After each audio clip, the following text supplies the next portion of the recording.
سے بڑھ کر رسول اللہ صلی اللہ علیہ وسلم نے جو آپ کو نوازا، وہ اعزاز آپ کو زندگی میں حاصل ہوا، وہ اعزاز آپ کو زندگی میں حاصل ہوا، کائنات میں وہ اعزاز کسی پیغمبر کو بھی حاصل نہ ہو سکا۔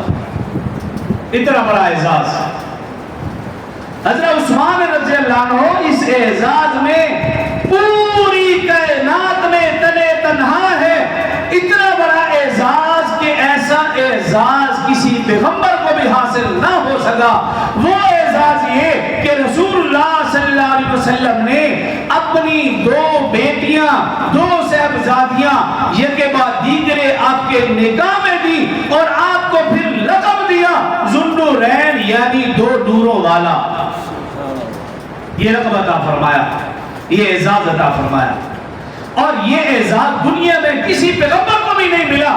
کیوں؟ کسی بھی پیغمبر کو، کسی بھی پیغمبر کی 2 بیٹیاں یکے بعد دیگرے نکاح میں نہیں۔ آدم سے لے کر حضرت محمد رسول اللہ صلی اللہ علیہ وسلم تک کسی پیغمبر کو، 1.25 لاکھ صحابہ اکرام میں سے کسی صحابی کو، اہل بیت کو، تابعی تبع تابعی کو، کسی کو بھی یہ اعزاز حاصل نہیں جو حضرت عثمان رضی اللہ عنہ کو یہ اعزاز حاصل۔ رسول اللہ صلی اللہ علیہ وسلم نے اپنی بیٹی حضرت رقیہ کا نکاح حضرت عثمان سے فرمایا۔ جب جنگ بدر کا موقع آیا، رسول اللہ صلی اللہ علیہ وسلم صحابہ جنگ بدر کے لیے تشریف لے جا رہے ہیں، تو رسول اللہ صلی اللہ علیہ وسلم کی یہ صاحبزادی لخت جگر بیمار ہیں اور سخت بیمار ہیں۔ رسول اللہ صلی اللہ علیہ وسلم نے حضرت عثمان سے کہا بھی تم ادھر ہی رہو، تم ہمارے ساتھ نہیں جاؤ۔ حضرت عثمان رسول اللہ صلی اللہ علیہ وسلم کی بیٹی کی دیکھ بھال میں ہیں۔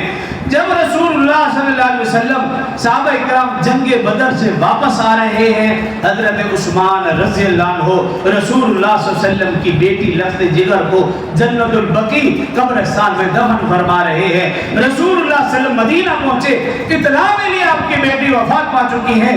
مسجد نہیں گئے، گھر نہیں گئے، کسی سے بات اور کلام نہیں فرمائی، سیدھا اپنی بیٹی کی قبر مبارک پر تشریف لے گئے اور فرمایا بیٹی تو خوش نصیب ہے، میں بھی تجھ سے محبت کرتا ہوں، اللہ بھی تجھ سے محبت فرماتا ہے اور عثمان بھی تجھ سے محبت فرماتا ہے۔ حضرت رقیہ رضی اللہ عنہ کی وفات کے بعد حضرت عثمان رضی اللہ عنہ اداس رہنے لگے۔ صحابہ نے پوچھا بھئی خیریت؟ کہا ہاں، رسول اللہ صلی اللہ علیہ وسلم کی بیٹی میرے نکاح میں تھی، میرا رشتہ حضرت عثمان، میرا رشتہ رسول اللہ صلی اللہ علیہ وسلم سے انتہائی مضبوط تھا، ہو سکتا ہے اب وہ پیار محبت نہ رہے، رسول اللہ صلی اللہ علیہ وسلم مجھ سے اتنی محبت نہ فرمائے جتنے کہ پہلی فرماتے تھے۔ رسول اللہ صلی اللہ علیہ وسلم کو اطلاع ملی، رسول اللہ صلی اللہ علیہ وسلم سے حضرت عثمان کی اداسی برداشت نہ ہوئی۔ رسول اللہ صلی اللہ علیہ وسلم نے اپنی دوسری بیٹی حضرت ام کلثوم رضی اللہ عنہا، ان کا نکاح بھی حضرت عثمان سے فرما دیا۔ اور کچھ ہی عرصے کے بعد رسول اللہ صلی اللہ علیہ وسلم کی یہ بیٹی بھی دنیا جہانی سے رخصت ہو گئی۔ حضرت عثمان رضی اللہ عنہ اب پریشان ہیں۔ رسول اللہ صلی اللہ علیہ وسلم نے صحابہ کو جواب فرمایا، البدایہ والنہایہ، اس کے اندر یہ روایت موجود ہے۔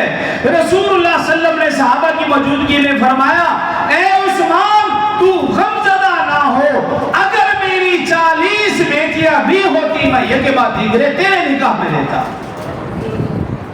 اس جملے نے پھر حضرت عثمان رضی اللہ عنہ کو زندگی چلا بخشی۔ رسول اللہ صلی اللہ علیہ وسلم تشریف فرما ہے، آپ کی لخت جگر حضرت ام کلثوم رضی اللہ عنہ جو کہ حضرت عثمان رضی اللہ عنہ کی زوجہ اپنے ابا جان سے فرما رہی، اے ابا جان، میری بہن فاطمہ کے شوہر حضرت علی میرے شوہر حضرت عثمان سے بہتر ہے۔ رواہ ابن عساکر، ابن عساکر کے اندر یہ روایت موجود ہے۔ رسول اللہ صلی اللہ علیہ وسلم کی بیٹی ام کلثوم رضی اللہ عنہا ابا جان سے کہہ رہی ہے، ابا جان میری بہن فاطمہ کے شوہر علی میرے شوہر عثمان سے بہتر ہے۔ لکھا کہ جب 2 مرتبہ یہ بات کہی رسول اللہ صلی اللہ علیہ وسلم خاموش رہے، جب تیسری مرتبہ یہ جملہ دہرایا رسول اللہ صلی اللہ علیہ وسلم نے وہ خاموشی توڑ دی اور فرمایا،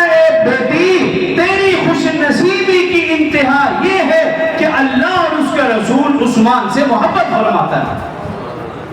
اور پھر فرمایا اے بیٹی یہ تو ہر ایک دعویٰ کرتا ہے, یاد رکھ عثمان وہ ہستی ہے. ابن عساکر کی روایت فرمایا رسول اللہ صلی اللہ علیہ وسلم نے کہ تیرے معراج کی مقدر کی انتہا دے, فرمایا تیرے شوہر عثمان کا مکان جنت میں سب سے اونچا ہوگا.